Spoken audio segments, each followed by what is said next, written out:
КТЖ много потомственных железнодорожников. Олеся – одна из них. Ее жизнь – постоянное путешествие под стук колес. Сегодня она в столице нашей Родины, а завтра уже за 1000 километров от места отправления. Олеся Мищенко 22 года работает проводником. Свою жизнь она посвятила железной дороге. Тысячи пассажиров ехали в ее вагоне. Кто-то в командировку, кто-то в отпуск, а кто-то к любимому человеку. Она помнит всех.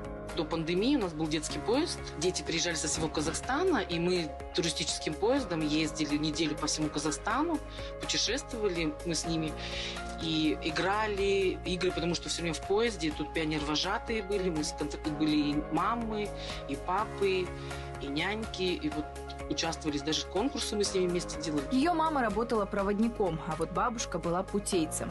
Это тот, кто отвечает за техническую исправность железнодорожного полотна.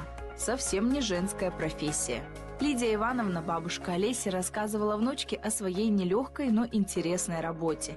Тогда женщины-путейцы сами меняли шпалы и рельсы, орудовали тяжелыми кувалдами. Но Олесю больше пленила романтика путешествий, красивые пейзажи за окном и общение с пассажирами. В детстве я ездила к бабушке в деревню и всегда смотрела, когда на проводников в форме, я им завидовала. И хотела, и мечта моя осуществилась. Здесь мы становимся какие-то ответственные, идем людям на помощь, добросовестные, коммуникабельные мы. Такая самоотдача в работе не остается незамеченной. В честь 25-летия Казахстан-Темиржола Олесю Мищенко наградили юбилейной медалью как ответственного и добросовестного сотрудника. Благодарны и пассажиры, дарят конфеты и цветы.